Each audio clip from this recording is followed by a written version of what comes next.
Hi everyone and welcome back to Autumn of Series 9 in Forza Horizon 5. This time we're doing Street Tunerz, the first of the two seasonal championships this week, and we are back in co-op mode. To be honest, I don't even know why I used to run those in solo, because doing them co-op is much more fun. There's 3 people on the human side this time.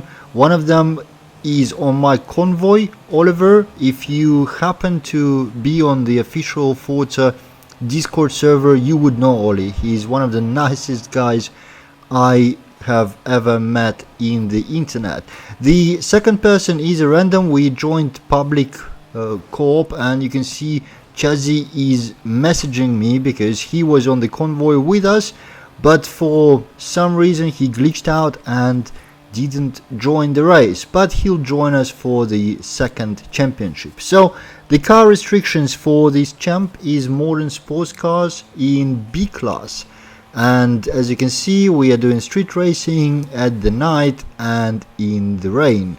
And the rain is the reason that pretty much dictated my choice of car. I looked at the Honda S2000 and at this Toyota 86, and I couldn't quite choose at first, but when I looked at the tunes available for the Honda, I noticed that most of them, or at least the good ones, are rear wheel drive stock tires, clearly aimed at dry conditions, and when you're driving in the rain that causes quite a lot of slide and slippery, so not something that might be convenient for all of the viewers. And I decided to go with Toyota.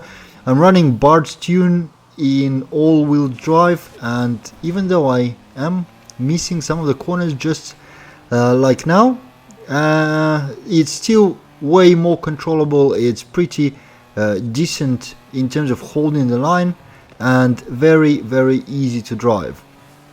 As you can see, the AIs posed no threat at all. I think I managed to pass all of them before exiting the very first tunnel in the very beginning of the track. So the only real question is whether any of my teammates catch up, but it doesn't seem so. Both of them have chosen precisely that Honda S2000 and are suffering from what I just described, having difficulties sticking to the road in the corners and sliding sideways, losing time.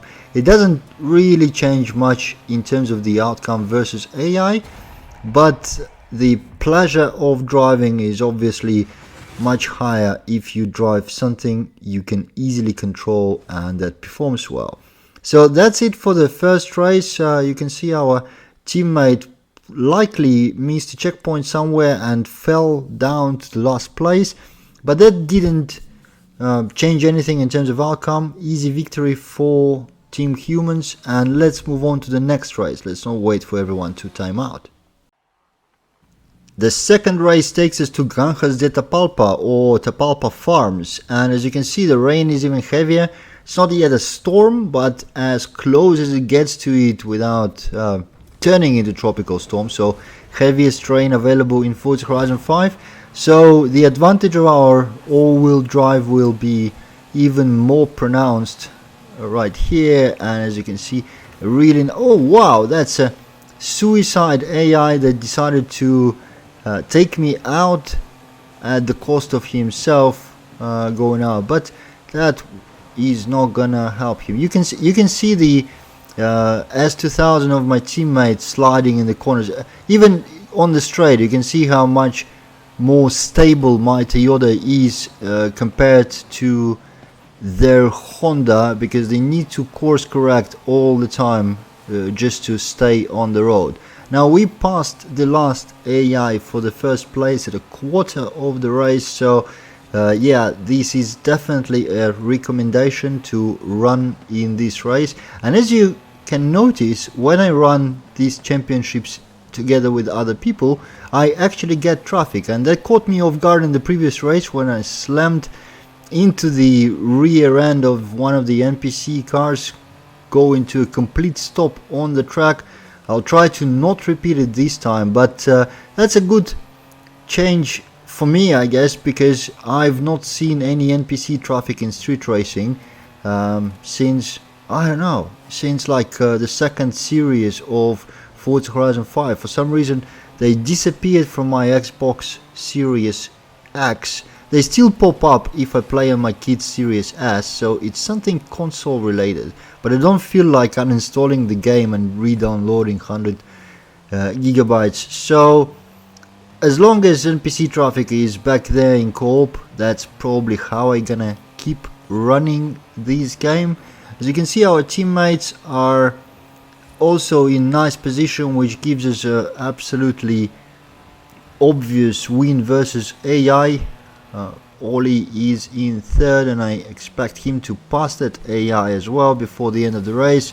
Our random friend is not far behind. So as I said, running co-op sessions for seasonal championships usually means you only need to do 2 races, because it works on the same principle as Trial or Horizon. Oh, actually, is Horizon Tour allowing you to finish early if you win 2? I don't remember that bit. Maybe Horizon 2 makes you do all 3 races regardless of the outcome, but here in seasonal co-op it definitely works this way. You win 2 just like in Trial, and that's it for you. So it's faster, it's funnier, and you can also, you know, get a feel about how your tune works, not just against AI, which is not much of a challenge if we are fair, and pretty much anything can beat the highly skilled AI. But you also get a chance to compare your car and tune choice